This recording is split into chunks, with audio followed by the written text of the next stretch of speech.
جب سے یہ قوم وظیفوں کے چکر میں پڑی ہے نا، تو اس نے کتاب اللہ کو بالکل چھوڑ ہی دیا ہے۔ کتاب اللہ کو سمجھنا، تلاوت کرنا، پڑھنا، غور و تدبر کرنا بالکل انہوں نے چھوڑ ہی دیا ہے۔ آدھے قوم جو ہے وہ وظیفے بتانے میں لگی ہوئی ہے، اور جو آدھی ہے وہ وظیفے پوچھنے کے اندر لگی ہوئی ہے۔ اور 90% سے بھی زیادہ ہماری قوم یہ سمجھتی ہے کہ ہمارے اوپر جادو ہوا ہے۔ ہر بندہ دوسرا تیسرا ذرا سی گھر کے اندر پریشانی آئے گی تو وہ سمجھے گا کہ جادو ہو گیا ہے میرے اوپر، اور اسی بات کے پیچھے لگا رہے گا۔ جب فرائض کی بات کی جائے، سوال کیا جائے کہ کیا آپ فرائض پورے کرتے ہیں، 5 وقت کی نمازیں ہیں آپ وہ ادا کرتے ہیں، آپ کے اوپر اگر زکوٰۃ فرض ہے تو کیا آپ اپنے مالوں سے زکوٰۃ نکالتے ہیں، حج فرض ہے تو کیا وہ حج آپ کرتے ہیں، دین اسلام کے جو دیگر احکامات ہیں اس کے مطابق آپ عمل کرتے ہیں یا نہیں کرتے، آپ کی جو غمی ہے یا خوشیاں ہیں وہ کیا اسلام کے مطابق ہیں، قرآن کے مطابق ہیں، پیارے نبی کے فرمان کے مطابق ہیں یا نہیں۔ تو اس معاملے کے اندر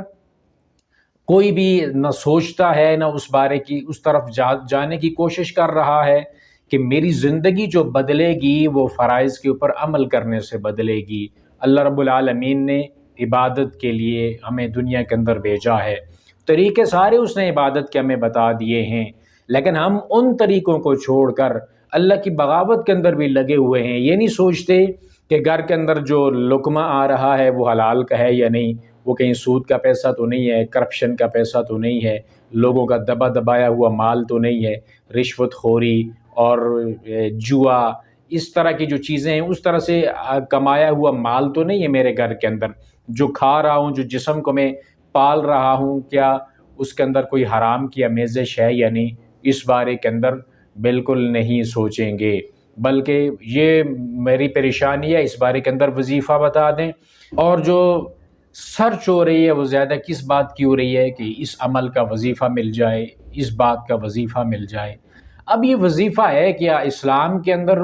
وظیفے کا کیا کوئی تصور اسلام نے پیش کیا ہے آپ کے سامنے کہ قرآن کے اندر کسی وظیفے کا ذکر ہے یا کسی حدیث کے اندر کسی وظیفے کا ذکر ہے؟ صبح و شام کے اذکار ہیں، نماز کے بعد کے اذکار ہیں، مختلف مواقع کے اوپر اللہ کے رسول صلی اللہ علیہ وسلم نے دعائیں پڑھی ہیں۔ قرآن پاک سارے کا سارا وَنُنَزِّلُ مِنَ الْقُرْآنِ مَا هُوَ شِفَاءٌ وَرَحْمَةٌ لِّلْمُؤْمِنِينَ، سارا قرآن مومنوں کی روحانی جسمانی شفا کے لیے بھی آیا ہے۔ اللہ رب العالمین نے اس قرآن کو باعث برکت اور خیر بھی بنایا ہے۔ سب کچھ اس کتاب کے اندر موجود ہے۔ پیارے نبی نے اپنے عمل کے ذریعے، اپنے اقوال کے ذریعے سب کچھ ہمیں بتا دیا ہے کہ آپ نے زندگی کیسے گزارنی ہے، لیکن فرائض کو چھوڑ کر بس تسبیح پکڑ لیجئے اور یہ وظیفہ کیجئے، وہ وظیفہ کیجئے، آپ کا یہ مسئلہ حل ہو جائے گا، 7 سمندر پار سے آپ کا رزق آ جائے گا، زمین پھاڑ کے اندر سے رزق باہر نکلے گا، آسمان یوں پھٹے گا اور وہاں سے آپ کے لیے جو ہے وہ خیر کے جو دروازے ہیں وہ کھل کر آپ کے پاس خیر آ کے پہنچے گی۔ اور جتنی کوئی لمبی لمبی چھوڑتا ہے نا، اس کی اتنے زیادہ فالورز ہوتے ہیں اور اس کے پیچھے اس کو اتنے زیادہ لوگ سننے والے ہوتے ہیں کہ بھائی یہ والا بندہ جو کام بتا رہا ہے نا وہ بڑا زبردست کام ہے، اور جو کوئی جتنی اس کے اندر احتیاط بتائے گا نا، آپ نے یہ کام کرنا ہے، اس وقت میں پڑھنا ہے، اور اس کے بعد ایک ہی جگہ پہ بیٹھ کے پڑھنا ہے، ہلنا نہیں ہے، سونا نہیں ہے، بات نہیں کرنی، تو جتنی پابندیاں وہ لگاتا ہے نا تو لوگ سمجھتے ہیں کہ اس کا جو وظیفہ ہے نا یہ زیادہ مجرب ہے، اور اس کے اوپر عمل کیا تو میرے سارے مسائل حل ہو جائیں گے۔ اور پھر وہ کرتے رہتے ہیں یہ کام کرتے کرتے، جب وہ وقت ختم ہوتا ہے تو بولتے ہیں یار ہمارا کام تو ہوا نہیں ہے، تو وہ اس کے پھر پیچھے دوسرے کی تلاش کے اندر لگتے ہیں کہ کوئی دوسرا وظیفہ ہو جائے، لیکن اپنے اندر جو گناہ ہیں، جو جرائم ہیں، ان کو کبھی دور کرنے کی کوشش نہیں کریں گے۔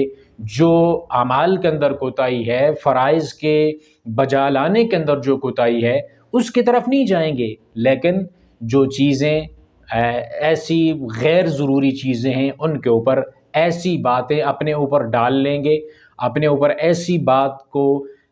لاگو کر لیں گے، فرض کر لیں گے جس کا اسلام نے ان کو بتایا نہیں، قرآن نے، نہ پیارے نبی علیہ الصلوۃ والسلام کے فرمان نے۔ آپ جو بھی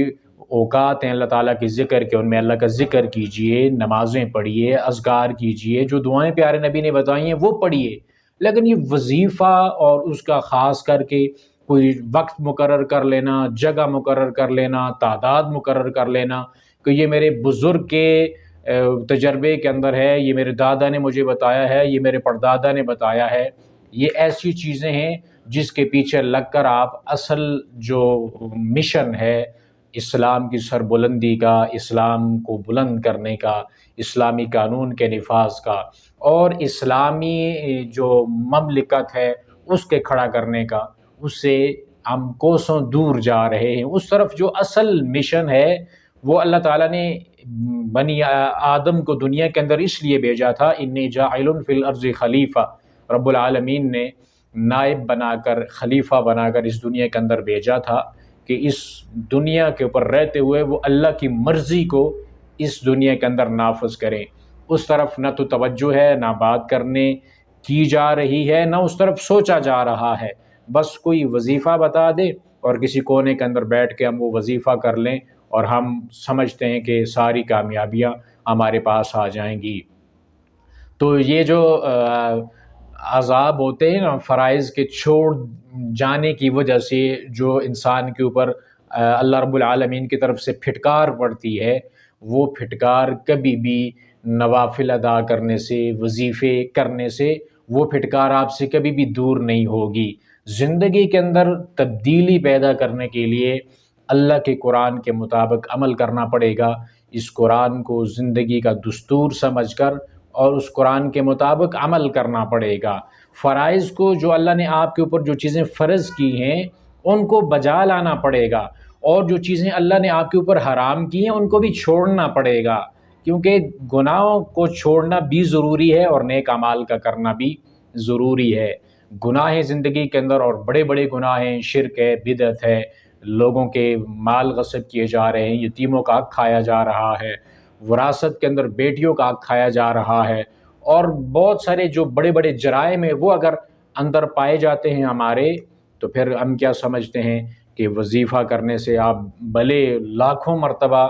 ورد کر لیں، کوئی وظیفہ کر لیں، کسی آیت کا وظیفہ کر لیں، یا پیارے پیغمبر علیہ السلام کی بتائی ہوئی دعاؤں میں سے کسی بات کا وظیفہ کر لیں، یا اپنی طرف سے کوئی بات بنا لیں،